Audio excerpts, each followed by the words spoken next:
Hey everyone, Nick Engvall here. Before we get into today's episode, I want to tell you about some of the people that make the sneaker history community and this podcast possible.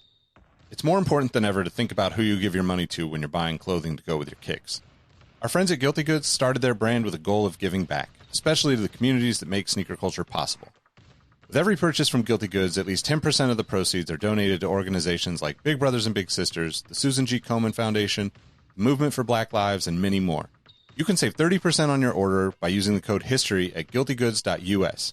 Again, that's history at guiltygoods.us for 30% off, and you can feel good about your purchase knowing you're supporting a meaningful cause. Sneakers are all about presentation, and if you're like me, displaying your kicks at home or in the office is just as important as when they're on your feet. Sneaker Throne makes sneaker display cases featuring customizable LED lights, drop-side cases to showcase the entire side of the shoe, not just the heel or the toe, the whole shoe. They've also got display cases for trading card collectors and hat collectors. To me, it's the perfect way to display your collection. You can save at least 10% on your Sneaker Throne order by using the code HISTORY at sneakerthrone.com. That's history at sneakerthrone.com. If you're a Patreon supporter or a member of our Discord community, you already know about Kicks with V hot sauce and his small batch, locally sourced hot sauce. V has been one of the biggest supporters of sneaker history and the podcast since the early days. He's currently the defending champion in our community trivia nights competition. Kicks with V hot sauce has been a huge hit with the community. You can save 10% on your order by using the code SneakerHistory10 at kickswithvhots.com. That's SneakerHistory10 at kickswithvhots.com. Now, you're probably here because you like sneakers, and if you join the Discord, you know our community is about so much more than that. Whether it's the marathon-like community calls, trivia night debates, the in-person meetups, or just sharing our favorite experiences, we found that although we have such different backgrounds, we all have some unexpected shared passions. Not only does the entire community look out for each other when it comes to releases, we're like a support group for life in general. You can join the Discord community for free by heading to the show notes of this episode. After you're done listening to this episode, tell someone you like their kicks today. You never know how far a simple compliment can take you, and we all know how good it feels to have someone show their appreciation. Now let's get into today's episode.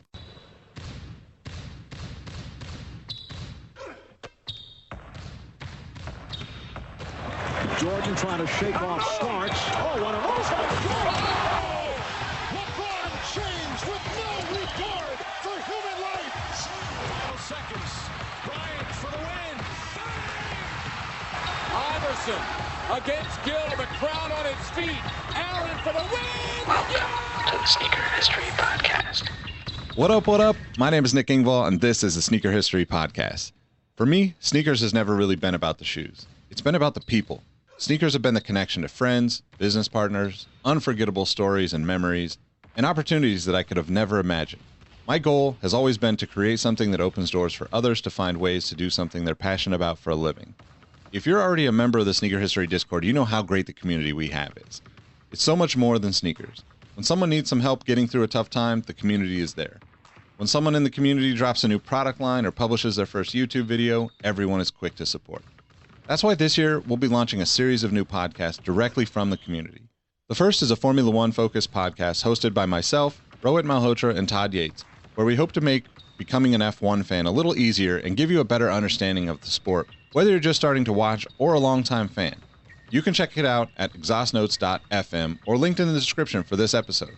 As always, thank you for supporting Sneaker History, and don't forget to tell someone you like their kicks today. And today, I wanted to share an episode that is a little outside the norm for the podcast. You all know how we like to share our Rockin' and Coppin' with you. Well, our Discord community does the same on a daily basis, and on Fridays, about 7 p.m. Pacific time, community members hop on our Twitch channel at twitch.com/sneakerhistory to share some of their latest wares and newest pickups. This episode is one of those group conversations, and if it's something you'd be interested in being a part of, hit the links in the description to join our free Discord community. Thanks for supporting, and enjoy the show. What up, what up? Welcome to the Sneaker History Twitch, YouTube, wherever you're watching us. We've been already having a pretty great conversation, so sorry we're late to the 7 o'clock start, but you know, this is kind of how live streaming works, right?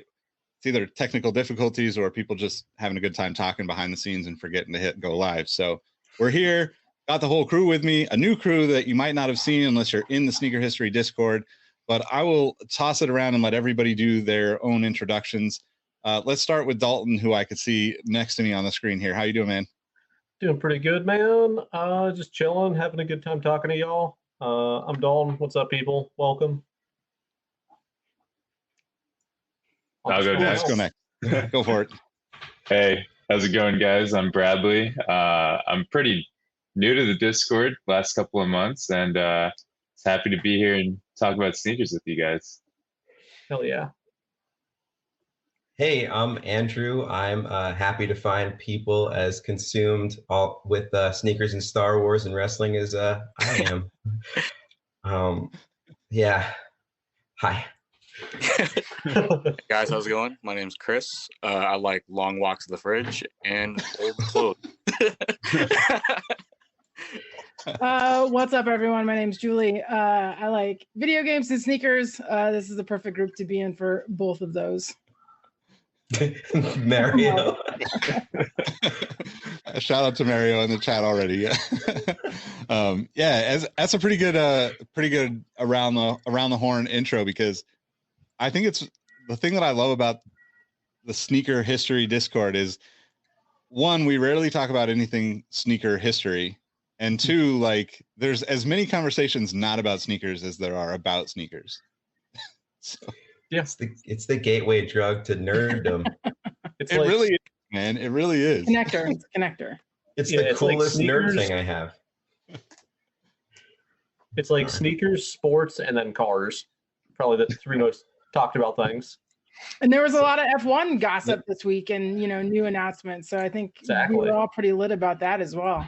Yeah, that AlphaTauri car is doing it right for me. It is so pretty. Yeah.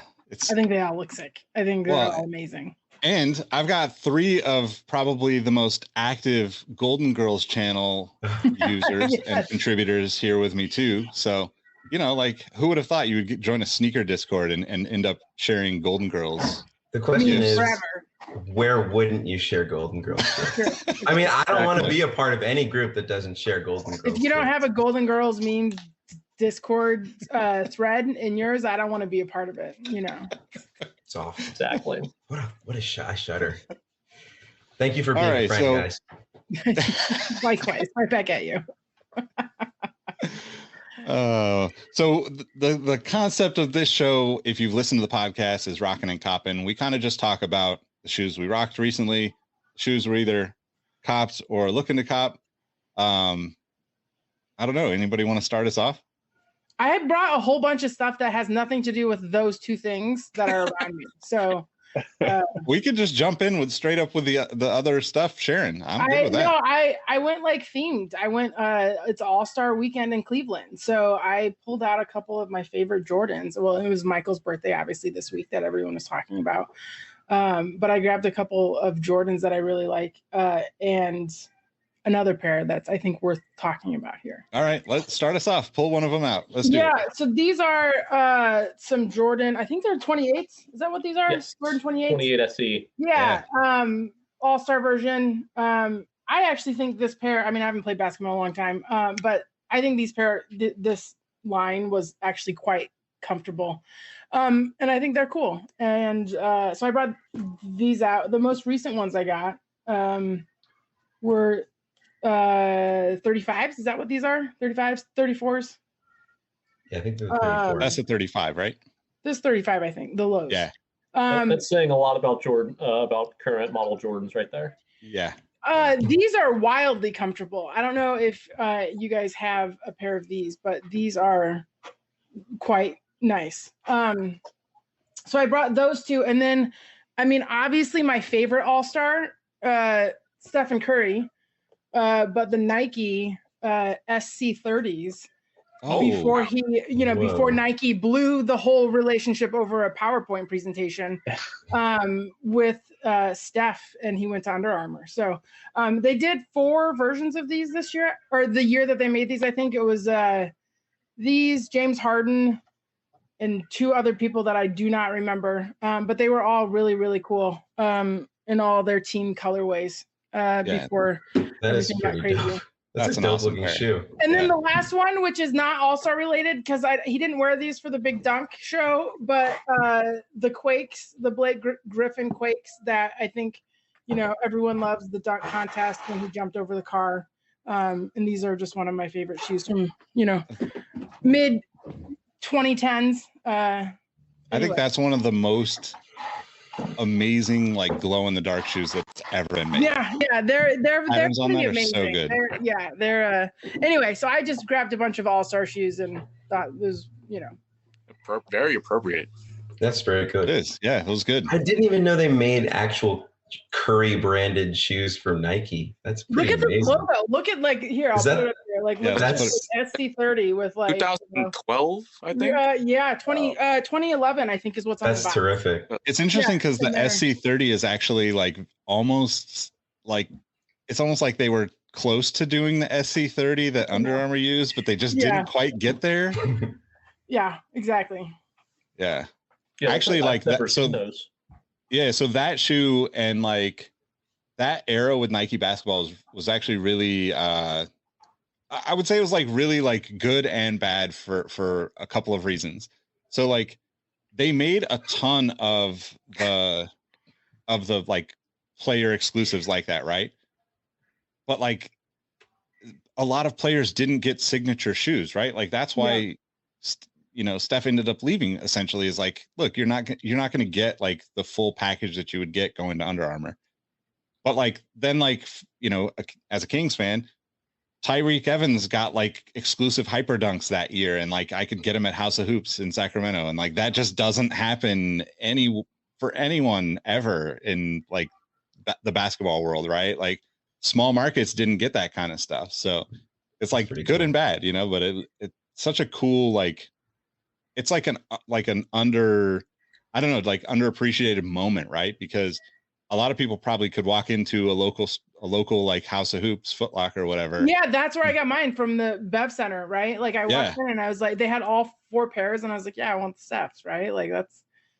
Yeah, because the reason why I think I even found out about the Tyreek Evans is because somebody found a pair in New York that like wasn't supposed to be there in the House of Hoops, and we're like, hey, you should go check out the House of Hoops near you because like it's a Sacramento colorway. It's like black and white and purple, It's amazing. But That's pretty cool. Yeah. Rookie of the year, Tyreek Evans. Yeah, Rookie of the Year type. Reek Roy, the hashtag. It was like the first time I remember thinking of a hashtag for a player. When they're on the end of every commercial. I have a couple pickups that are the exact opposite of All-Star basketball. Yes, you're from. Yeah, so See the you half guys know- cabs. yeah, you guys know I'm a huge Vans fan and a huge half cab fan. It's my favorite shoe ever. It's also the 30th anniversary of the Vans half cab this year, so Vans is kind of putting on a lot. The first one is just this really nice GR colorway I picked up from Slam Jam. It's just black and purple. Those look nice. Yeah, purple's my favorite color, so they're pretty fantastic. And it's got the croc detail like it does on most half cabs. So I'm pretty happy with these. And then All-Star or All Nation Skate Jam. It's a big skate festival in Texas. That's all I really know about it. I should probably learn more. But every year they do a collection with Vans, usually with Pendleton too. And I got another pair of those, which are these. Pretty limited from what I understand. These shoes are always limited. They just don't make very many of them, and I'm super happy with these. The quality's pretty bomb, and that Pendleton print on there is pretty fantastic. That's pretty dope. Quite that like looks it. cool. Yeah, anyone that's a fan of that kind of looks like a radioactive. Is it a wool upper? No. It's mostly suede, and then that's what material is that? That's just a cotton. Okay. Yeah, and then cool feature on the outsole is this big blue stripe right on the forefoot. I love it pretty when cool. Vans screws with their outsole. Me Yeah, too. that's usually something only Taka Hayashi used to do, but they seem to be doing it more often. And I'm really happy with it. I love half cabs and Vans, and we'll be buying more this year. So As you should be. Do it. Definitely. yeah, so we'll see what else comes out. I told you before we started recording, but it's like I don't know why, but half cabs, that little eyelet that's like singled out and on its own. If it's a contrasting color, Right there. yep. If it's a contrasting color, I'm sold. It's almost like doesn't matter what the rest of the shoe looks like. Like that's kind of what I'm like drawn to for some reason. Yep. That It's like color Mike on and the this mini one. swoosh. yeah, exactly. Yeah. Mini swooshes forever. Yes. Yeah, I don't. They I don't are care what really people nice. say. Things. Yeah. Underrated. Yep, put a mini Totally. swoosh on every Air Max 1. True. Okay, maybe not all of them. Most of them. All right. Who wants to go next? Me. Yeah. Cool. So I've been a kind of a bad person with my wallet lately. So my rocks and my cops are the same. I don't put my shoes on ice like if I don't have to. So they go right to my foot. I'm not gonna say right to piggies because that's weird. But Embarrassed to say it out of the Discord. it's weird. It doesn't feel good. So I had to do a bit of finagling on these. I had to do some sales and then some trades and to get the capital and raise for these, the New Balance 998 in the Kith Spring colorway. I both of the things I'm going to show have a sense of local pride. I'm Northeast guy. So this is New York. And then my cop, I kind of went a little nuts today, but I've been waiting for these ever since they got announced. But and it's kind of my local store, I guess. It's still about 40 minutes away, but it is New Jersey's sort of sneaker boutique. But these are the Packer. Oh shit!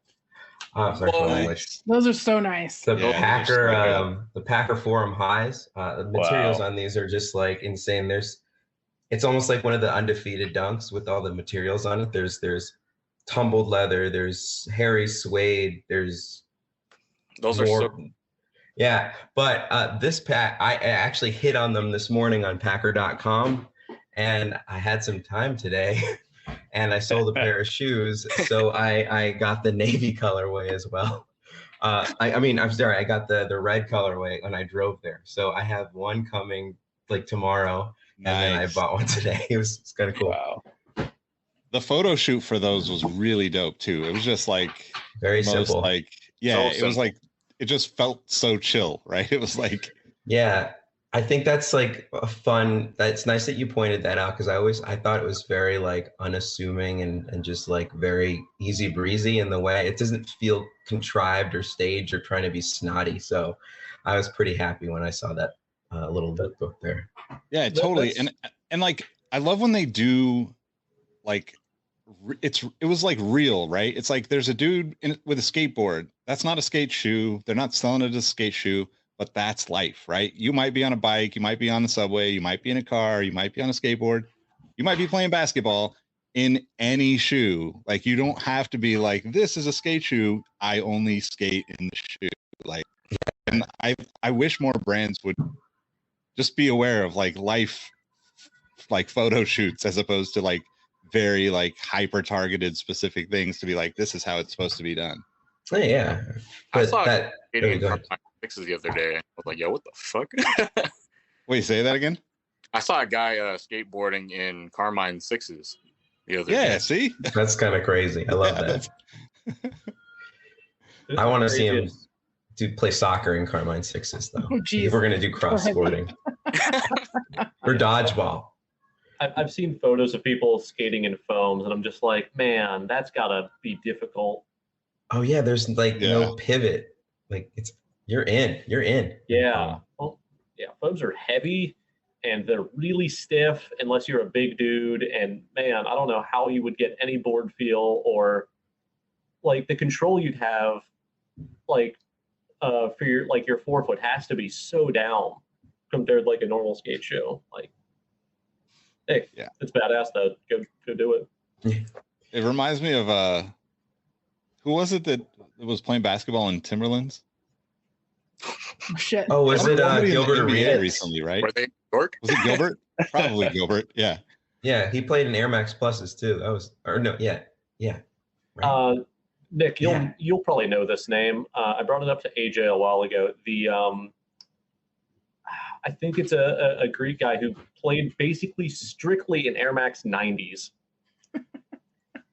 Oh, really? It's so uncomfortable to play anything in. He played NBA in exclusively Air Max 90s. That's crazy. What's his name? I do remember someone that that did that? Stavros Cephalosha. Yep. I do remember that. Yeah, not Nice. Greek. I would never play basketball in running shoes. Like, yeah. Oh, yeah. Here you go. There's the answer. You just got to wait for Travis to hit the Thanks, comments. Travis. Thanks, Travis. Yeah, I probably talked to you about that too, because that's just one of my favorite things. Is that dude just only played in '90s? That's so cool.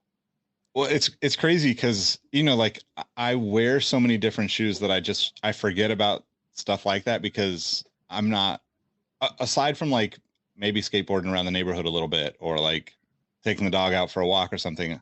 Like I don't really have to think about what I'm wearing, right? Because I'm like just pretty low key and not doing a whole lot. But I did this. If you haven't had a chance to check it out, I did I was a part of an oral history for the Nike Cortez on NPR, which talk about bucket list. Being on an NPR radio show, like let me just like check that off. I'm gonna put that on my resume somehow and be like, yeah, they talked to me. That's why you should hire me from now on. They talk This to me. Angball life. They talk to me. No, but actually, like the people that were on there, in a part of that, like my friend Miles is like, not probably, he is by far the most like dedicated Nike Cortez collector. Has like probably hundreds of Cortez, has almost every pair that I've ever seen. I mean, I occasionally will send him something and be like, is this like an actual thing that happened? I don't remember this, and he's kind of my resource for that.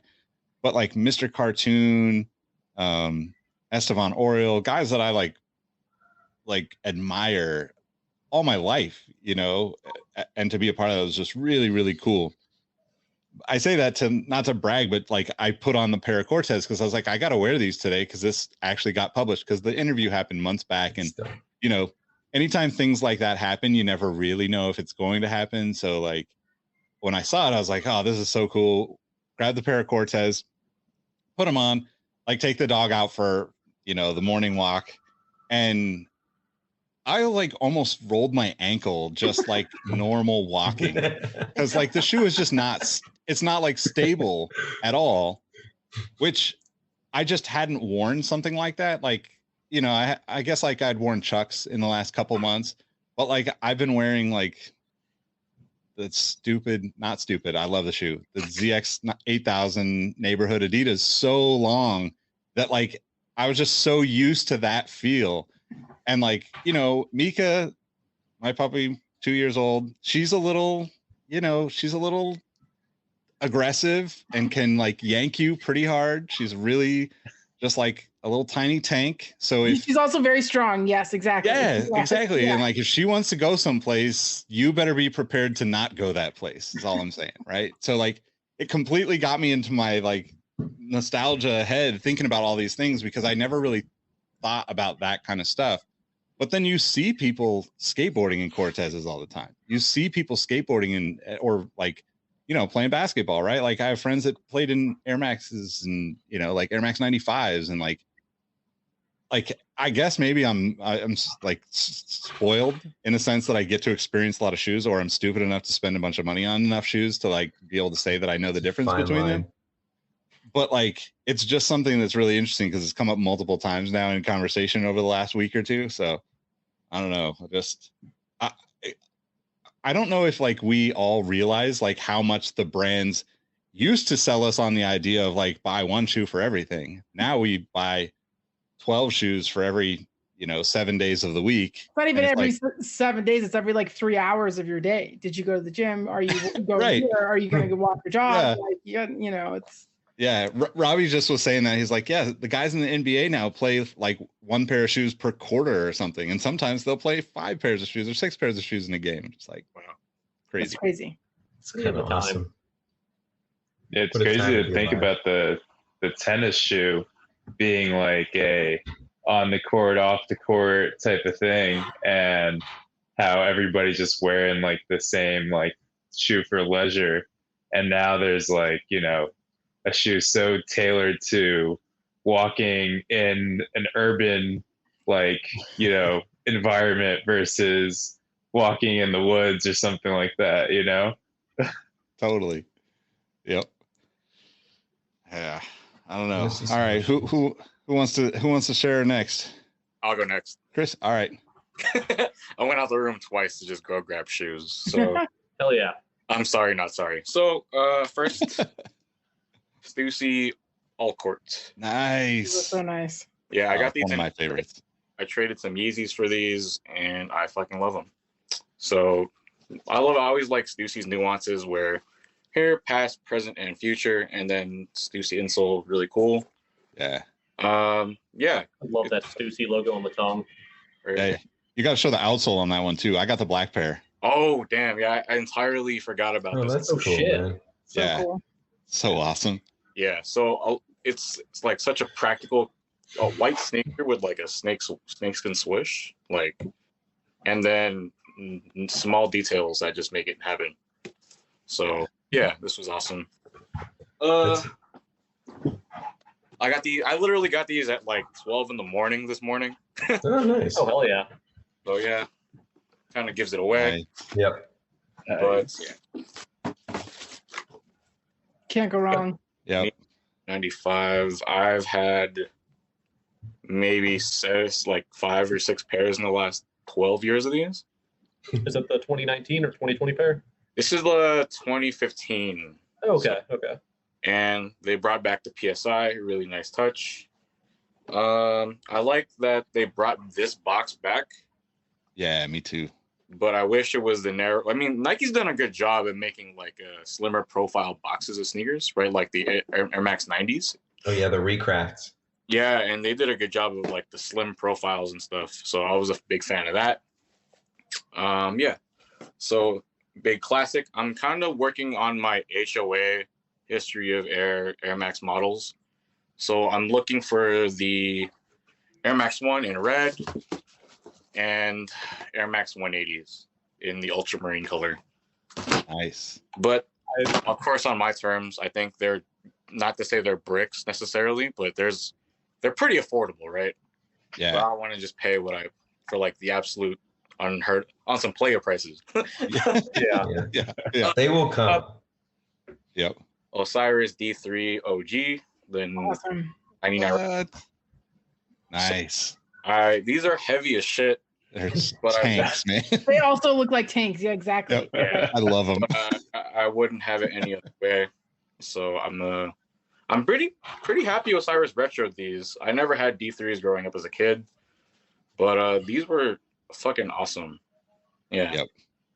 They kind of remind me of like a turtle shell almost. Sorry, Camera. The, a turtle shell.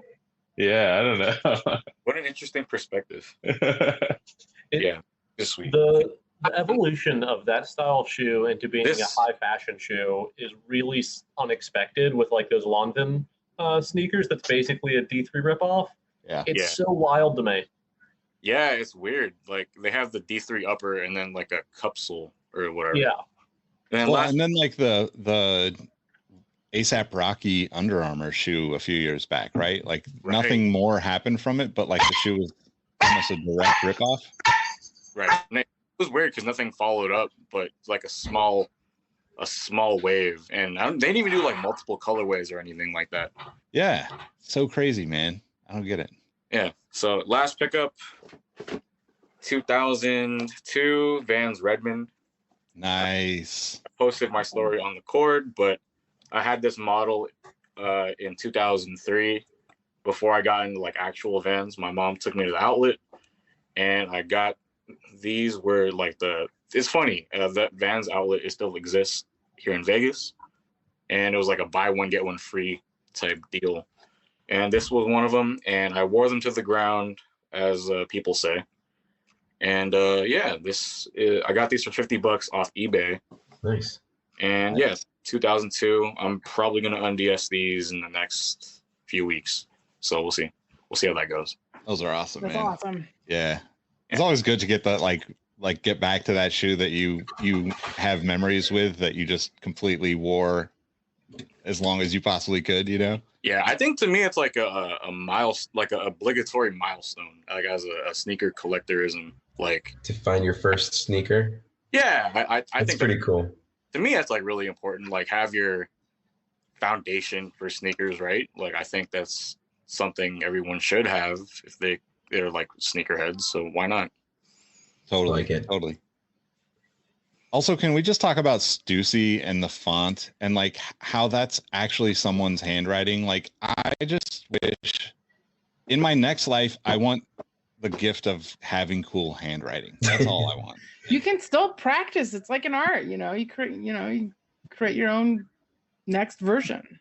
I think it's interesting to think how like in the 80s and 90s that hand style and having that identity and thumbprint was like really prevalent. Just in like, hey, I may not do things in hip hop, but I could do graffiti or like have a really cool hand style, and boom, here we are, which is like a really big dying art form in my opinion. Yeah, totally. So before we started recording, we were talking a little bit about just social media and stuff, and we talked a little bit about TikTok, and I said like I'm basically like a teenager when it comes to TikTok. Like I'm on it more than I would like to admit. Like It's great. sometimes, I'm on it for, I don't want to say hours at a time, but like, You get lost. It's easy. yeah, and next thing you know, you're like, oh, I forgot I was actually just in the bathroom, or I forgot that I like, started boiling water or something like that. Like life is like passing you by because you're scrolling through TikTok basically. But I will say that recently I went down a very like related rabbit hole on TikTok of like Please say calligraphy. Pens and calligraphy and I will like get lost handwriting. on It's so good. People are YouTube rabbit amazing. holes will it's crazy. Like, yeah. I'm wildly jealous of their skills. Yeah, exactly. And it's That's beautiful. I mean, it's really quite something. Yeah. Underappreciated art, to say the least. Yeah. Well, and it's interesting, right? Because we have this is totally off topic of sneakers, but like we have like, this this kind of trajectory for what people call street artists, right? Where it's like, cool, if you can do graffiti, maybe you can make a vinyl toy. That's like that's how you make your money. Like, but that's like common, right? Like that's a lot of these guys have to go through, and like the process of being like an artist that goes from graffiti into like drawing more is like, yeah, some of them are going to get to do murals and like that, but like that's not like a lucrative career path compared to like, cool, I made this character or I made this art and then I turned it into something where I can sell 1,000 pieces or 10,000 pieces or whatever it is. Just a weird thing. But look at the future aliens. Like those things are so popular. Yeah. I mean, like the cause stuff, right? Like, I mean, I love all that stuff. Obviously, I have I got to roll, guys. Sorry, something just came up at home. All good. All good. Bye, have guys. a good one, man. Later. Yeah, nothing can touch cause companions and bear bricks. Like those two things are like the king of that. Yeah, it seems like it, but it's also like it is an easier entry point for collaborations to happen, right? Like I think Julie and I talked about this a few years ago because she got to work on some very cool bear bricks, in my opinion. But like a big brand or an entity that's massive amounts of people they can't say, let's go do some cool graffiti, right? There will be people within the company that might be able to think that, but to sell like a whole company on the idea of doing something like with an artist like a Cause or a Futura or Slick or somebody that has like a very like kind of specific art form, right?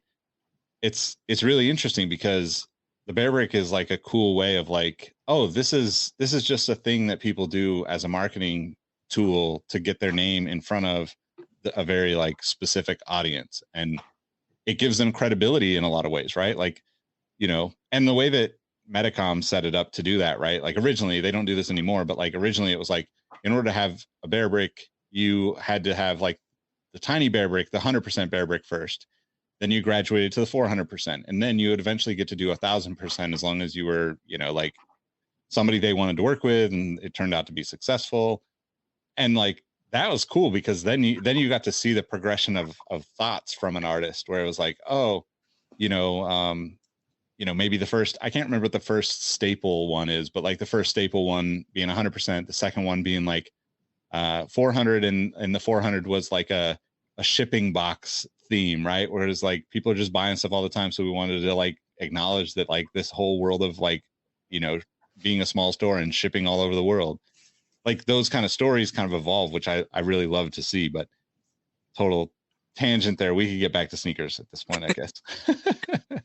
I mean, I think it's interesting, like, you know, how these collaborations are like a platform to reach new customers. Like we talked about the Cause and North Face collabs, right? Yeah. Like, and that's like I mean, North Face is a brand that's like an outdoor wear brand, but then it's also this like essential like streetwear, you know, brand too. Like I don't think growing up, if you didn't have a North Face, you know, in the Bay Area, like, you know, I don't know what you were doing.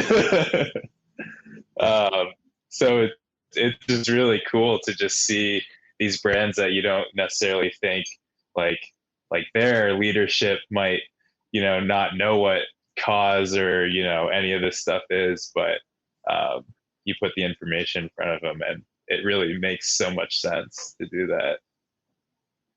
Yeah, totally. I mean, and I think, you know, collaborations in general, like it's a way to get like influence within the company from outside the company without, you know, if you work for a big company, it's a great way to maybe spread some ideas that wouldn't traditionally work within a big company. If you work for a small company, it's a way to grow your ideas and your concepts and your reach through those bigger, you know, potential brand partners. So, you know, I know that a lot of people, and we've talked about this at length on podcasts. Dalton was on one with me where we talked about it, and we talk about it almost every week that we're on a Zoom call. But like, it's a really fascinating thing, right? Because, you know, when we see this stuff, right? Like Chris's Stussy collab, right? That shoe's like, I don't know what is that the 2012 or 2000, might even be 2007 maybe. No, this is 2010. 2010. So like that's 12 years ago, but like it still makes me excited the same way the first time, because I didn't get it the first time it came out. I got it, you know, years later. And like, to me, those types of things, you know, kind of like Andrew's Kith stuff, right? And Packer stuff.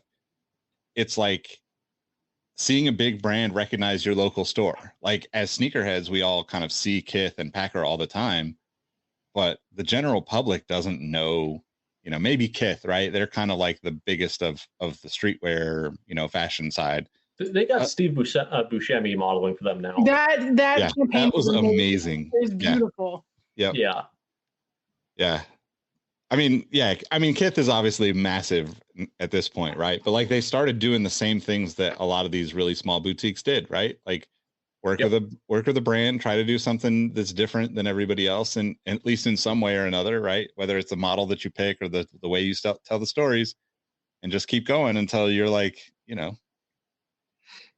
What I find about collaborators really interesting is just the evolution of what the major brands are working with. Say like a Jordan brand, for example, like they didn't do collaborations for the longest time. Like they did the Undefeateds and the M&M 4s in the early 2000s or mid 2000s, and that's about it for a really long time, at least that I can remember right now. But now it's a really regular thing. Like you have Union, you have Off-White. There was PSNY for a while. Cause did a couple 4s, which is still insane. Levi's. What was that? Levi's. Yeah. Levi's did some 4s too, which are really, really fantastic. And just to see like the evolution of who they work with, like maybe they'll work with this company for a while, and then they fall off. But like those Stussies that Chris has, like Stussy is the person or like the group with Nike. Like it's Stussy, Atmos, and Fragment are like the three that Nike has worked with the longest. And they just keep going, and they're still making exciting things. The Stussy Air Force Ones from last year, 2 years ago, were huge. Like that was one of the best releases of the year. And it's really cool to see a brand still doing really cool stuff whenever they've been working together so long. What do you guys think about? I mean, I feel like there's collaborations coming out that I don't really get. I'm thinking like USPS putting out its own like, fashion streetwear clothing line with some streetwear brand for Fashion Week, or like IKEA. It might have. I don't think it was with I don't know. I don't think the most recent one was with H&M, but they had something on like Paris Fashion Week. It was Forever, if I recall correctly. Forever 21. I love it all. That's my opinion. I love it all. I'm like, you got a brand, you want to have some cool like thing going on? Sweet. Give me a place to buy USPS Vans, and I'd be happy. I'm bummed that I missed that launch. Yeah, I mean, you got the Air Force Ones. Yeah, I wanted the Vans, but yeah, it's all the like NASA stuff that's hitting right now. Well, like in the past like 5 years, I'm like, man, I was like a 12-year-old obsessed with space. Why didn't this exist in 1994? And I was just like, come on.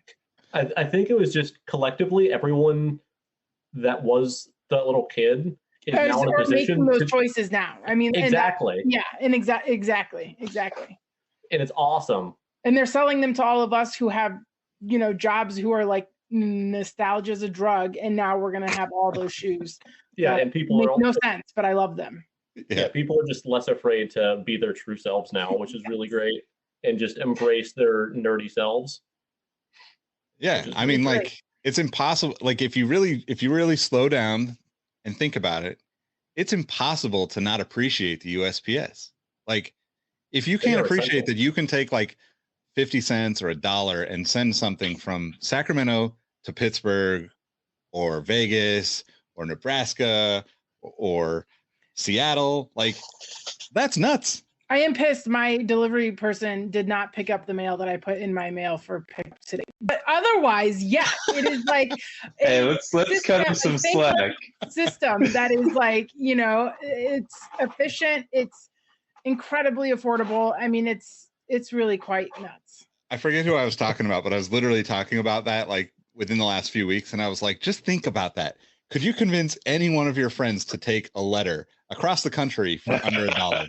For 59 cents, right? Isn't that how much it costs? It's like crazy. Yeah. It's crazy town. It's wild. It's not to bring politics into it, but I remember it was a couple of years ago, people wanted to like stop or ban the postal service or whatever. Yeah, they wanted Amazon to take over the postal service.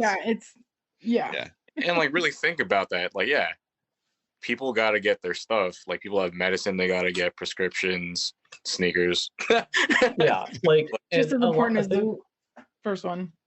Something a lot of people don't realize is that FedEx and UPS actually do a lot of business with the USPS for their final leg service. So if you're like in a really rural area, UPS and FedEx aren't going to bother going back there. They're going to pay the post office $10. It's like, hey, you finish this off, you take it there. Yep. Because they're already going there every day, right? Exactly. That's the crazy thing. Except for my mailbox in front of my house. Today was not the day they wanted to go there, but that's fine. They're like, sorry, really not today. Yeah, they're like, you don't need to send that baseball card to your friend in Los Angeles. You don't have to do that. That's, Yeah. Well, so I have a question, Bradley, because that made me think, coming back to Sacramento, I live in the suburbs, not something I would have ever thought would happen to me in my lifetime, but life happens. You end up in the suburbs, you go to Costco regularly. Costco's a magical place. It is. It's like, it's terrible and wonderful and all of those things all wrapped up into one. And you can buy a Kirkland Signature Series sweatshirt, right? And like I see that and I'm like, there's no way I could wear that shirt. Yes, there is. 100% you can. But yeah, like my girlfriend Cam, if you're listening, watching, she's like, I would wear one. Yeah, let's look at him, and like to your question, right? I think that's the interesting thing. Like we're all so like, as much as like we're like heavy into like fashion, streetwear, sneakers, all these like very like maybe niche things and very specific things. We're like, oh, I found this and it's the coolest thing, but it's only cool to like 150 people, right? Like there's like millions of people out there that have no idea what it is and why it's important to you. But at the same time, everybody else is like doing the same thing, or the kind of the opposite, where it's like, I just really like everything, right? Like everything that I like can now become a wearable or collectible thing, no matter what it is. It's like, I'm sure, like, like I'm thinking about like if I was like the experience of like working in like restaurants or something, right? I worked at Chili's and a bunch of different other restaurants throughout my life. Like I would never want to wear like a Chili's t-shirt, but like, if I would totally buy one. But if it was like 11:30 or 12 o'clock and I was going out to the bar with friends from work, I'd be wearing a Chili's shirt anyway. So why not? I've been to Chili's over 100 times in my life, and I would totally buy a Chili's sweatshirt or something. Oh man, speaking of things I would wear that I probably should not admit to on a live stream to whoever watches this, Taco Bell right now has the greatest uniforms of any company. Like, I don't want to work at a Taco Bell, but I love Taco Bell, and I would literally get a job just to get like 4 or 5 free shirts. Wait, what do their shirts look like? I have they're not like multicolored like logos, and like just whoever does their like team apparel stuff is like they should start their own streetwear brand. Well, they have their own like merch and stuff. Yeah, but I've got a burrito blanket. Yeah, I don't know how available their merch is, right? Like as far as their shirts and stuff. I mean, you can go get like married at the Taco Bell experience in Palm Springs these days, but like, as far as a shirt goes, where can you buy it? Can you buy it right now? I don't think you can buy it. I don't think you can either. Maybe someone's selling one on eBay. That's amazing. That probably would be true. I mean, I used to work at Apple retail long ago, right? And you'd get every season you'd get shirts, and there's people would just ask you if they could have your shirt. And you're like, well, I gotta wear it. I work here. Excuse me. Like You know what, Nick? I'm not gonna lie. I really like those In-N-Out mesh trucker hats. See? Yeah. I really like. They don't sell them like to the public. And they do sell merch, right? Like they do have a line. Sell merch, yeah, it's not some fucking reason. I can't put my pardon my French, but I just really like that hat. Yeah.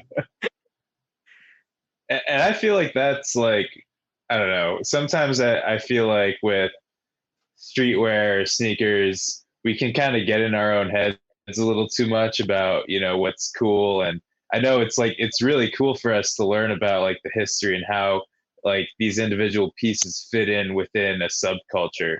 But also like we all do these, like we buy these things and we talk about them just because we like them, like at the end of the day, like somebody who's walking into like, I don't know, one of these resale stores like around 2 and just looking at a shoe and being like, I really like that, they may not know the significance or, whatever behind it or why it's cool, but I feel like that's something definitely to be recognized. Like Nick, when you talk about your girlfriend liking a Kirkland, shirt, and I would totally rock one too, but it's just like, that's sometimes I feel like we think too much, like too hard about these things, take it too seriously.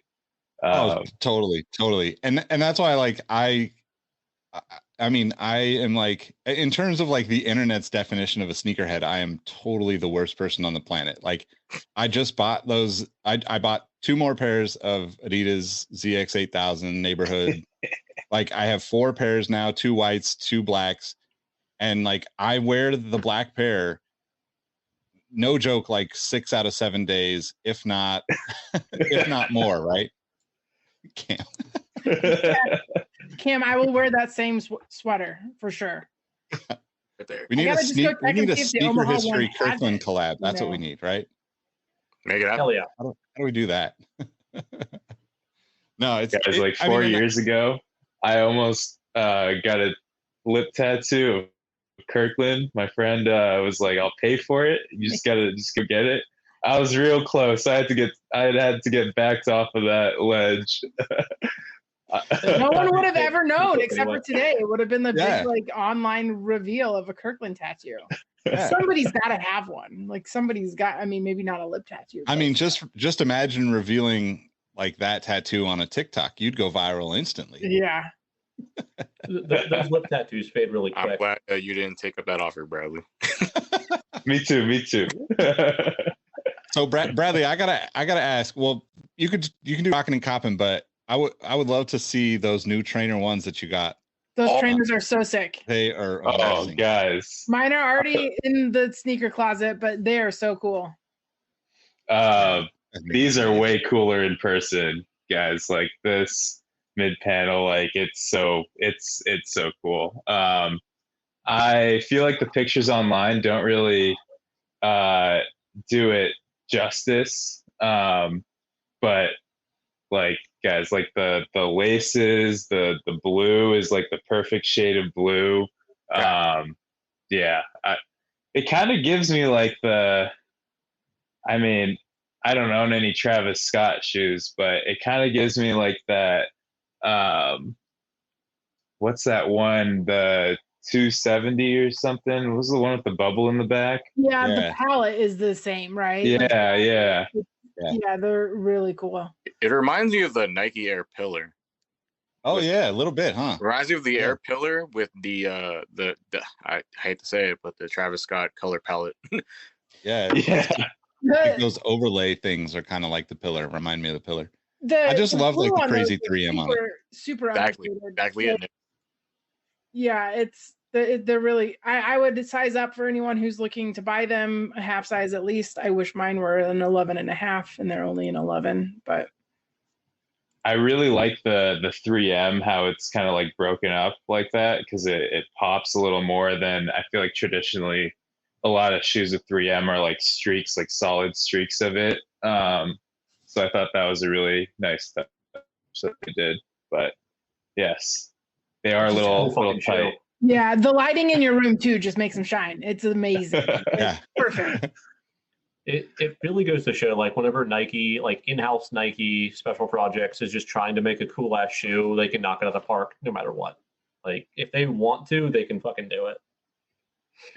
Yeah, and that's what's crazy is you could really tell, like, I mean, this is gonna be like the 100th time that I've shit on the Panda Dunk, but like, you know, it's really like night and day, like what they can sell, and the amount of effort that they know they have to put into something.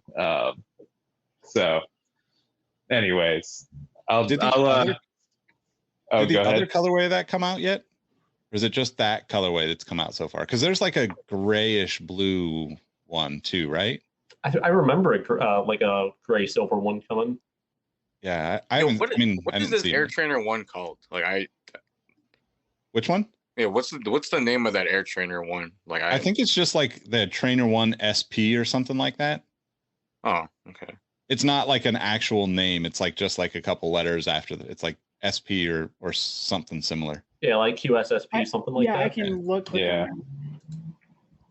But yeah, like the fervor around just like something that is like, so far that's been one of the more, not one of the most hyped shoes this year, but a shoe I've seen a lot of people talk about and are all buying and are all wearing. Like people on Twitter, a couple friends of mine on Instagram, a couple people on Discord, like a lot of people I know have gotten that shoe and they're all stoked with it. So that's great to see, just like an inline Nike SP thing still hit like that. I'm glad Nike's found a way to kind of get really contemporary with the Air Trainer 1. Yeah. Air Trainer is like a really great sneaker, but it's very how do I put this? It's not necessarily bland. There's just not a lot going on the shoe. Mm-hmm.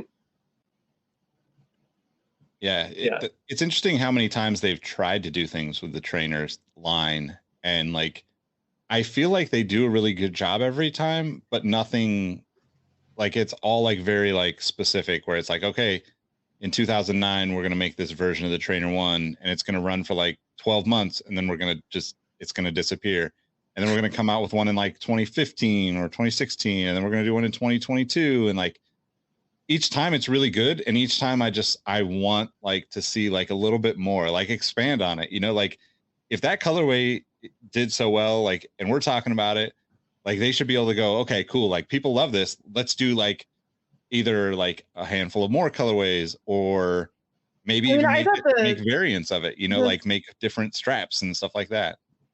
I thought the Saquons that they released earlier this year were pretty amazing. And were those trainer 3s or were those trainer 1? I think they were the ones, right? 3s? I thought they were 3s. Yeah. Or I don't know. Right. But like I think I thought those were fairly popular in the sense of like people gobbled those up. But yeah, I mean, I think to Nick's point, you know, like put out a whole line, right? We're all waiting for cool shoes to come back.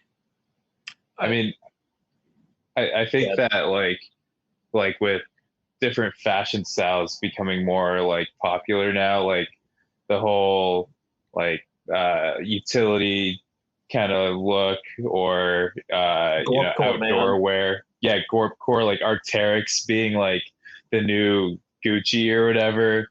You know, and Nike's always done like a really good job with creating or like updating models to be more like utility focused or like tech looking, you know. A lot of their ACG stuff is awesome, right?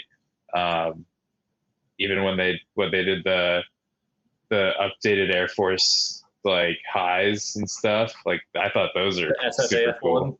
Yeah. I just feel like there's so much that they've got, like the Nike Lab stuff that's like super cool. Yeah, it's interesting because like I think we've talked a little bit about, or Dalton and I have talked about it, but like the Nike Lab stuff and like the Nike ACG stuff and like the connection with Acronym and Errolson being a part of that internally is like to like the collaboration conversation, right? It's proof that like the right people will always make a difference at a brand. Like even if it's a temporary partnership and it's like, okay, cool, Errolson is going to come be a part of Nike ACG or Nike Lab for, you know, a year, 2, 3 years, whatever it is. But like you can see the like expansion of the mindset for all of those people that worked on it. And like that shoe, I think, is a result of that, right? It's like it's just outside of the comfort zone of like the traditionalists that want like the Trainer 1 in its like original form, and like it's just enough of like, you know, on trend and like pushing just to, you know, it's not like it's crazy, but like take away the 3M and it doesn't look that crazy, right? But then once you get the 3M, you get the strap, it's like, oh wow, this looks like something that should have been an Arc'teryx collab or a Stone Island collab or something, you know? Yeah. It's really great to see, like, you can really see the ACG apparel, like, even today, take the cues of it. Like, look at the ACG Smith Summit pants. Like, those are such great design. Like, I really, really want a pair of those. They're so good. And it definitely has that technical, it's not quite tech wear. Like, it's not quite far enough in any direction, but everyone that likes those aesthetics, like that is into tech wear, that's into the Gorp Core shit, they all can converge on this and get it. And that's what Nike really does well, where it's like it's just a really great design that appeals to a couple different niche fashion styles right now. And they're really good at figuring out what's going to be popular soon. Like Nike is always on it, like right whenever it's kicking off.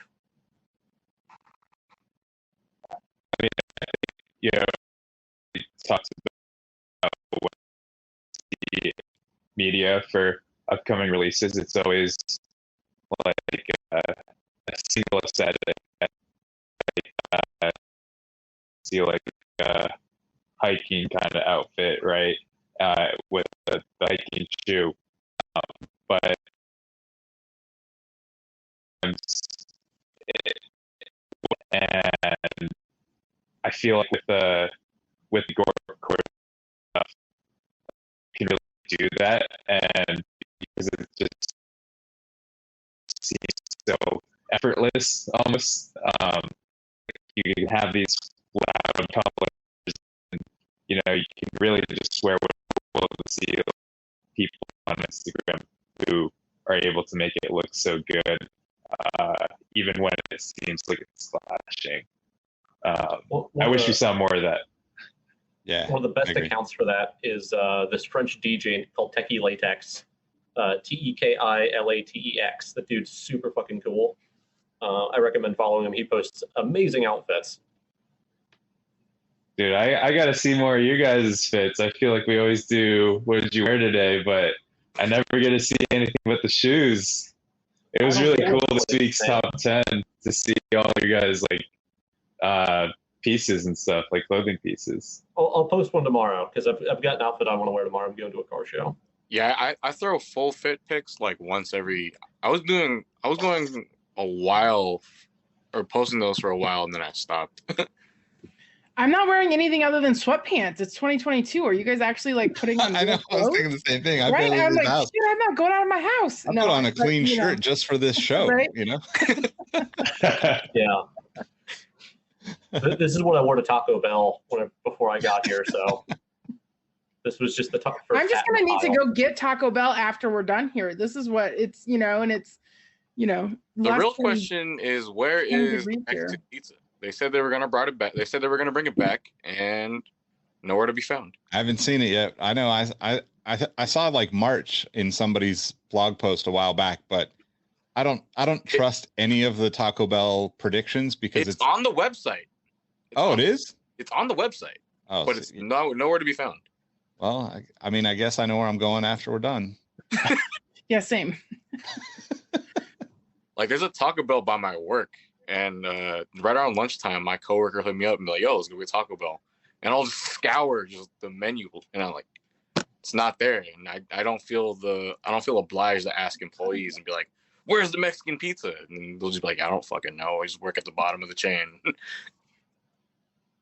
Guys, it pains me to hear you guys want to go to Taco Bell when y'all live in places that have Mexican food. Because here in Seattle, we do not have Mexican food. And it pains me. Taco Bell is its own category of food. Yeah, it doesn't truly fall under like the Mexican food category for me. It's definitely not Mexican food. Yeah, that's fair. And Julie knows, and Cam, I saw Cam in the chat. Like I would literally eat burritos 2 or 3 meals a day if I didn't have other humans in my life.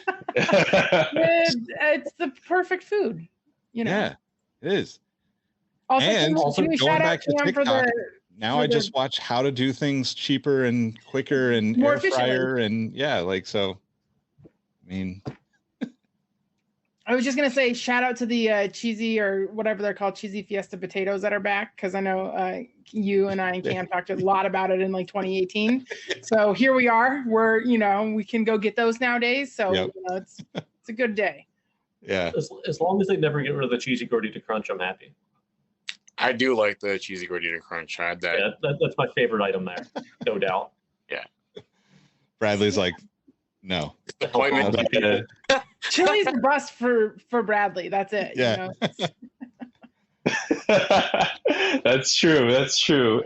The Chili's, the Panda Express, that's me right there. So I guess I got to get off my high horse and realize that Taco Bell's its own lane too. Did you pick up anything else, or do you want to share anything that you wore recently, Bradley? Dude, check out these. This is what I'm wearing right now. My favorite slides, the Riri's. Nice. Had these for a while now, and congratulations to ASAP Rocky and Rihanna for having that baby on the way. Got these finally. Very, very happy about this. So welcome to the club. I feel like seeing you guys wear them like every day is just like I had to. Let's see. Quit playing, bro. I got these Carhoos. Very nice. Those are This awesome. is like a new colorway that just came out. They're actually, if you buy them on their website, they're donating a good portion of the proceeds to planting trees and stuff, and you can kind of get like the geolocation of your tree, I guess. Kind of cool. But I just thought that the mint color was really, really nice, and the lining is mint as well. But I've been loving Carhu's recently, and as you guys know, I'm posting a lot of those. Got one more here. Air Max 90 Lemon Drop. Those look so nice. Yeah. I'll give you guys a close up. These are awesome. They were like a Europe drop, I think. So luckily I was able to find a 12.5 on Goat. But this is just I'm so excited to wear this in the summer. Like, come on. Yeah. That's a beautiful colorway. We were talking about like GRs like getting better and better, and man, that's definitely an example for me.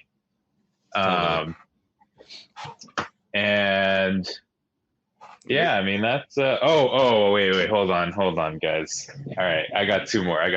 That's it. The feature Saucony's Shadow 6000, like, come on, the details on this thing, like the like it's like a poker chip. They're so good. That whole line, that whole collab was so great. The materials on this are so great, like the horsehair, and the little velvet kind of like reminding you of the like a poker table. Get the hairy suede on the back. Even like these laces are really cool. And they say "Lucky You" on the inside. But yeah, this is definitely like one of my favorites. Is that heel What's that? reflective too? Like the little heel clip? Yeah, is that reflective? No, it's suede and then leather. So suede on the bottom. It's just kind of shiny. Yeah, just kind of shiny. The Saucony's embroidered in the green. I just feel like this is such a high quality like sneaker, and all like these Saucony collabs are just super high quality. I saw a pair today, like a black and gray pair, that the details just look amazing. So I feel like Saucony's been doing a lot recently, and they should be definitely getting more attention. So man, you should have been there. Or were you collecting sneakers in like 2013, 14? I kind of took a break. I really like picked it up again in 2014. Okay, so that Saucony was still doing big stuff then. Okay. Yeah. Feature actually let their when they were doing the first Saucony, whatever. Sorry, not sorry. Saucony, I guess, yeah. When Feature was doing the first Saucony, they had like a lot of their like senior employees kind of pick what they were gonna do and formulate how they were gonna execute the sneaker design. Like I think if I remember correctly, the second one was supposed to be like purple denim. I think they did a purple one. Yeah, I think. The Barney originally, my buddy who no longer works there, he was telling me that I think it was supposed to be purple denim, if I remember correctly. That's cool. Yeah, I'm a fan of the Feature Saucony stuff. The first one I had for a while and was wearing like every other day. The high roller. It's a great shoe. They're super comfortable too. Totally. I was just gonna say like I think was the first high roller the G9, like the black with the pink. Yeah, I have that one, and those are great. Yeah, good color block. Everything was flawless. Yeah, and most of those, like, I think because Saucony is like probably one of my favorite like brands, just because it's still kind of low key. Even the collabs, like you're not fighting like masses of people to get them, and people forget about them really quickly, right? Like if they didn't get them, they don't go back to get them. So you can find like new or like maybe lightly worn pairs on Grail on eBay for like, $80. And like, I don't think you could find another brand, especially like with the quality that, you know, that those collaborations are usually at for that price. It's like compares. The one exception to that is the probably not the ones I want the most, but they're up there, are the Only in Soho foot patrols, the Shadow 6000. Yeah, those Those nice. are insanely good, but people still want hundreds for them. It's like an upgraded version of the Ultramarine Hirachi Light. Exactly. Yeah. Yeah. So good. Yeah. Oh wow. Yeah, that's a really good comparison. Like I don't know. I'm pretty sure like that was the inspiration. I don't know if that was like it's, in my opinion, it's pretty apparent. I don't know if that was the case or not. I mean, I could see them doing that because the Hirachi Light is that shoe's more popular in Britain than here. Yeah. Probably. All right. So we've been talking. I don't know why my camera's acting up. There we go. We've been talking about all these collabs. We've been on here for a little over an hour. We're going to wrap up, but I'm going to ask you all, if you were given a collaboration, what shoe would it be? With what brand? Just tomorrow. Dalton, I know Dalton. I even have I don't know what I'd do with it though, because I don't know if I could do better. I might want to do something else actually. I have this love of denim shoes, and I wouldn't want to just do like a denim purple half cab because like that's biting on like the information one, which is like one of my favorite shoes ever. So I'd try to think of something, but I'd probably want to do a half cab. Like that'd be so fucking sick to get my own, and that's why I'm so mad that they never put it on Vans custom site, because I'd have bought like 30 pairs of those by now. I'll let someone else yap. It's not something you answer off the fly. It's actually a much tougher question, right? Because like that's exactly what Dalton said is what I get into, right? Of course, like I would say a Reebok Question or a Jordan 3 or Chucks, like the shoes that I love, but also like I don't know, like I've never really made a shoe. Like I don't want to mess it up. Like if I make a shoe that doesn't live up to the others of that shoe that I already have and love, I'm just going to be disappointed, you know? So like I think I would probably do something a little bit further outside of my norm, right? Like the ZX8000 is one of my favorite shoes. There's some behind me on the wall there. Like I love that shoe, but like I also don't think I would do anything better than that neighborhood undefeated shoe for me personally. Black, like ballistic woven that looks like carbon fiber, gum sole, like stash pocket in the tongue. Honestly, like the only thing I would say that I would do differently was add a bunch of 3M to it. Otherwise, that's almost the exact shoe I would make if they had any option on, you know, like my Adidas or whatever it used to be called. I'm kind of thinking along the same lines as you, Nick. Like, I mean, I don't think I could make any of the shoes that I have here like that much better. I mean, it'd probably come out worse. But I've been running a lot recently, and shout out Sneaker History Run Club. Hey. But I would do like a Brooks shoe, you know, like something that I'd actually like I actually run in Brooks, and they're so fucking ugly. Like, Are you God, a glycerin man? Yeah, I am a glycerin fan. Yep. But that shoe is it's just so ugly. I just had to find the least offensive, you know, version that I could wear. And I mean, it makes sense, right? Like, you know, we think about shoes as like a piece of fashion, right? But for most people, shoes are functional. But why shouldn't they also look really cool for something that's so functional? So, well, glycerin is actually doing that kind of, because Hoka has worked with like engineered garments. They've done a couple other brands, and they've done really interesting collabs on their performance models, which is really interesting. I know Matt McDonald, like he has some of those and he loves them, and they're super fucking cool, man.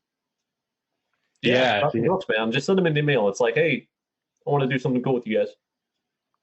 I think I'm gonna pick either. I'm torn between a '70s Chuck Taylor or a chunky '90s Van silhouette. I don't know what I'd do, but that's as far as I got. Yeah.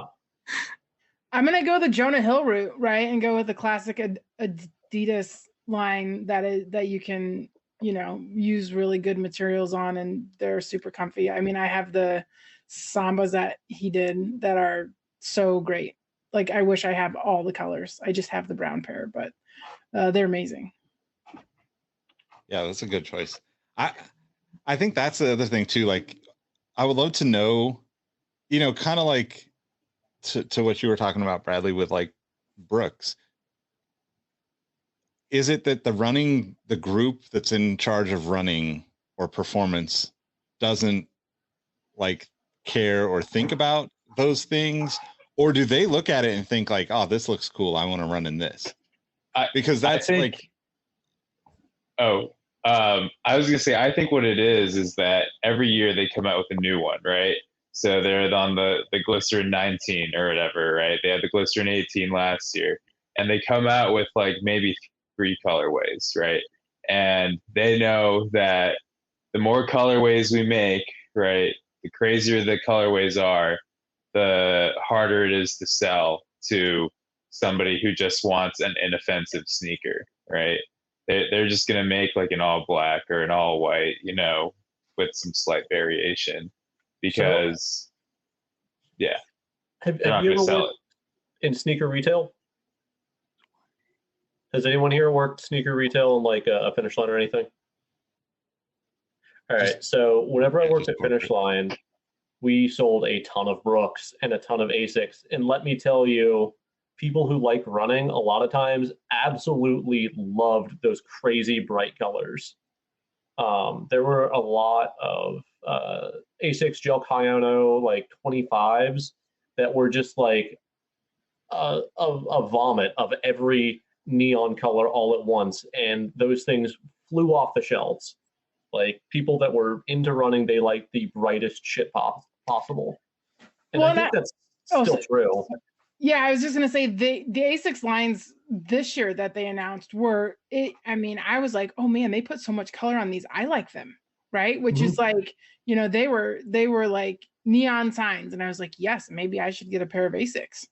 Yeah. I'm not the targeted runner, but so I feel like, but to Bradley's points, like if you look at the like New Balance Boston Marathon line that they do every year, right? And that's one that evolves with every colorway, and they're super subtle, but like color blocking is great. But yeah, it's an interesting Venn diagram. And I love like bright shoes, like you probably worked at Finish Line when they sold the Asics Trinusa, the like triathlon shoe. Yep. And those shoes are just wild. Like, it's literally just like splatters of paint. They were like the color of my mouse pad here. Yeah, like, exactly. Every color possible. Yep. And I think that's the interesting thing, right? It's not just necessarily like performance running versus not, although Joe had a great point, so you don't get hit by cars. But like, even like Julie's example with Adidas and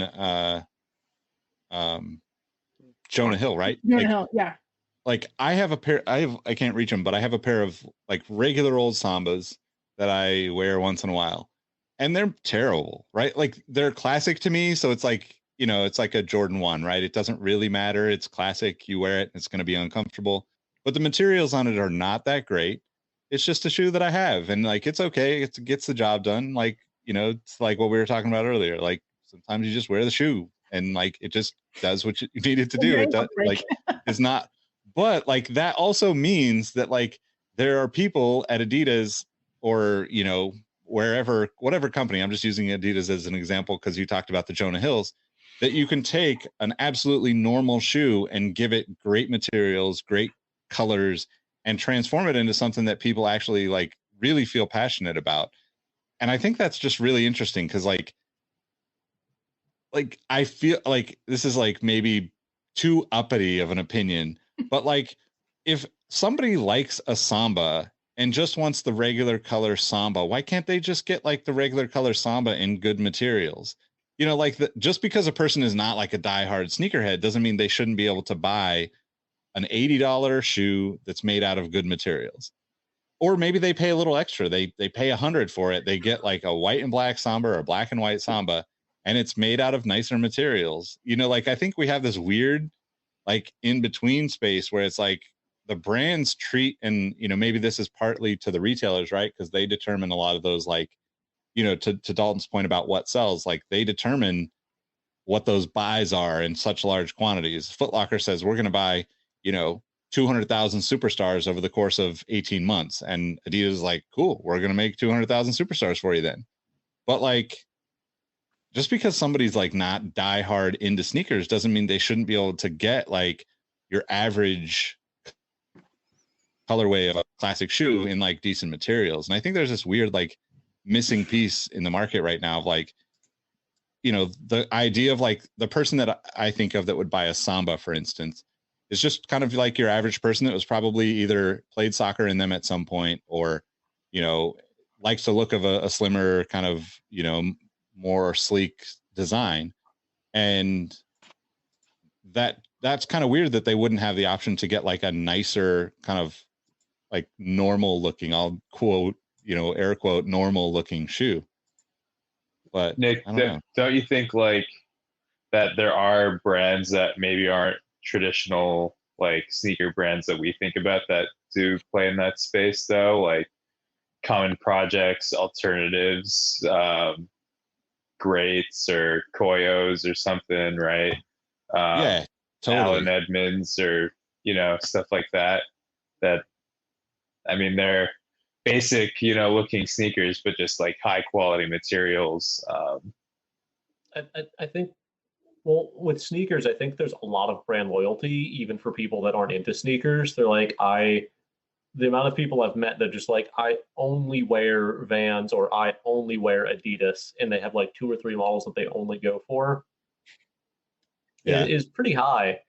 And I think a lot of them are unwilling to go to these brands. Like, why would I get that? It doesn't say Adidas on it, or it doesn't have 3 stripes on it, which I get both sides of it. Like the grades and the common projects have always been curious to me, but like, I don't want something that looks like a Stan Smith. I want a Stan Smith, and I want it to have a thin tongue, and I want it to look like an old school Stan Smith. Yeah, that's an interesting point. And I do think that, you know, like, I think there is definitely a more generic looking shoe shopper, right? Like, you know, like, this is not a dig in any way because I actually really like the brand, but like Allbirds is a great example. Like the shoes are very simple. Like they don't have like something that like most people are not going to recognize that shoe and be like, oh, it's an Allbirds shoe, right? Because the design is like very similar to a lot of environmentally focused brands. Like there's a lot of brands that are coming out now that are like trying to create that simple shoe that's like not a Vans shoe, but like not a like high-tech running shoe, but also sustainable, or, you know, like, and I think those are like, they're kind of in that conversation too, right? But like to Dalton's point, if somebody has that brand loyalty and they're like, oh, I have a little bit of nostalgia for the 3 stripes because I remember them as a kid, you know, I'm just like that. It, and I could be totally off because like, honestly, like my pair of Sambas is, you know, 5 or 6 years old at this point. But like, I just don't ever remember seeing like those average pairs of shoes. And I would say this for every brand. Like, I don't ever remember seeing like normal, like Air Force Ones sitting on the shelf when you walk into a Foot Locker and think, wow, these are great quality, right? And I wonder if ever like there's thoughts of that for people at the brands to like, you know, you might get people to buy more shoes or to be more actively advocating the brand if you had the, you know, the better materials on a shoe like that. I don't know. I'm with you, Joe. By the way, I'm with you. Joe said, if you're wearing Allbirds, you don't care about shoes. Yep. I also have a strong distaste for the Allbirds. I am anti Allbirds because tech bros are pro Allbirds, and I don't like tech bros. Is it the advertising? Is it that they targeted all of us? And where does the hate stem from? The people that's that a wear good them. one. I mean, this is a good analogy, right? Joe says Allbirds are the symbol of this day and age. Hashtag unpopular sneaker opinion. I mean, and like to that point, like that's why like I love this community that we have, because I know for a fact that Gregatron is like a crazy simple shoes fan. So like, Yeah. I don't know, and I wasn't like Allbirds is like the like they're the top of the hierarchy when it comes to those types of shoes, because they're the most talked about and the most worn, maybe. I don't know. But like there are a lot of brands that are doing similar things to them, maybe not collaborating with Adidas, because that was obviously a pretty crazy thing to see, but yeah. Jade's friend broke up with Greg. Oh man, brutal. I mean, don't get me wrong. The Allbirds, like, Adidas stuff is great, and I love that they're pushing like this sustainable sneaker and everything that they're doing in terms of how do we make a shoe out of a material that is grown from plants, or how do we make it recyclable or fully recyclable. I think that's all like really great stuff, especially for like a shoe that's being like a mass market shoe, right? But the design, man, like the lack of storytelling, it's just the lack of design. It's just, I mean, for people like us who are so into sneakers and like, that entire aspect of it, it's kind of the opposite of what we would want to see. But I speak for the group if, incorrectly, but, I feel like that shoe is for the person that has to go on to r/male fashion advice to figure out how to dress on a daily basis. That is meant to be an insult. That's so great. Wait, I'm not supposed to get fashion advice from Reddit? Yeah, I know. I mean, I can't speak about fashion. I've literally worn the same thing since I was like 12 years old. It's usually a pair of Dickies or Ben Davis pants or shorts. It's usually a t-shirt or a hoodie from a skate shop or a brand that I like support with all my heart and soul, and a pair of sneakers and a Giants hat. I don't have a Giants hat on tonight, so today I'm actually being fashionable because I didn't wear a Giants hat. Like I'm wearing a Westside Love hat instead. But yeah. I was driving down the highway the other day, so I'm turning 40 soon, and I was in a hoodie and like a baseball hat, and I was like, when I was growing up, like 40-year-olds didn't wear this, right? And I'm just like, yeah, I'm totally fine to still be wearing this when I'm 80, right? Like I'm comfortable. Yeah. People like the hats. People like my sweatshirts. Like I'm like, okay, cool. Even if they didn't, I'd be like, yeah, I do. So that's cool. You know. Dude, I saw one of the new Giants jerseys, and I'm sorry, Nick, but it's that really weird G logo Giants jersey, and it is so ugly. Why did they go with that? What is the history of that like script G? Yeah, it looks so bad. I don't know. I think their other jerseys are good, but like, man, that one, I was so confused when I saw that. don't do it, Julie. Don't turn 40. It's not as great as people try to tell us it's going to be. That's fine. That's totally fine. I'll be like Betty White. I'll be celebrating the like first anniversary of my 39th birthday, right? Just forever. Yeah. It'll be the third anniversary. I like that idea. It turns out I was also wrong about how old I was for like the last month. I thought I was 28. I'm actually 27. Sometimes math is hard, and like you're like, wait, what? Huh? I just forgot. Yeah. I've been messing it up for years, and honestly, I watched the first episode of Mrs. Maisel last night, and there's a scene in there about birthdays and changing kids' birthdays. So who knows when our birthdays actually were, right? Actually were, right? Parents, grandparents, they might just conveniently change the dates and years just to fit their schedule. Like, you never know. My 57-year-old mom had to call her mom, who is 87, to figure out how old she was because she couldn't remember that day. She was like, was I actually born in 1964 or what? What's going on? She was freaking out that day. It was so funny. Yeah, I'm terrible with birthdays, so I don't know. They sneak up on us, you know. Yeah, totally. All right, well, you guys want to let everybody know how they can find you? Sure, yeah. Follow me at Instagram at sneaker_Saiyan. That is sneaker_Saiyan, just like a Dragon Ball Saiyan. Goku wins all fights. Goku would beat Superman. Nope, we're not doing this right. Not in the outro. We're not doing it. I will fight you in Discord, Dalton. All right, someone else go ahead. Yeah, you can find me _Juliewood on Instagram and on Twitter and Twitch. It's just Juliewood. So no underscore. So I haven't streamed in a long time though. I should get back on that. It's fun. Cool. You can find me on IG at Chris Hella Goes. Pretty uniform handle on everything: Twitter, Twitch, Instagram, etc. All that fun stuff. Chris spelled with a K. Chris with a K. Yes. You can find me on Discord. This really cool sneaker Discord might be in the link of Sneaker History Podcast. Yeah, I'll see you guys there. Cool. You can find me at Nick Ingval, but yeah, more importantly, catch us in the Sneaker History Discord. There'll be links wherever you're watching this down the road. Thanks for tuning in, watching. Thank you all for sitting and chatting with me, sharing all these stories and debating all these things. I love doing this stuff. I appreciate y'all.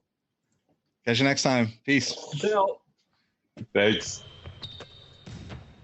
Hey everyone, this is Nick again. Before you take off, do us a solid and head over to Apple Podcasts and leave us a review. Give us a rating on Spotify or Amazon Music, and make sure you're subscribed to our YouTube channel because we have even more content coming for you in 2022. Speaking of new content, we have an amazing community of sneaker enthusiasts that hang out in the Sneaker History Discord on a daily basis.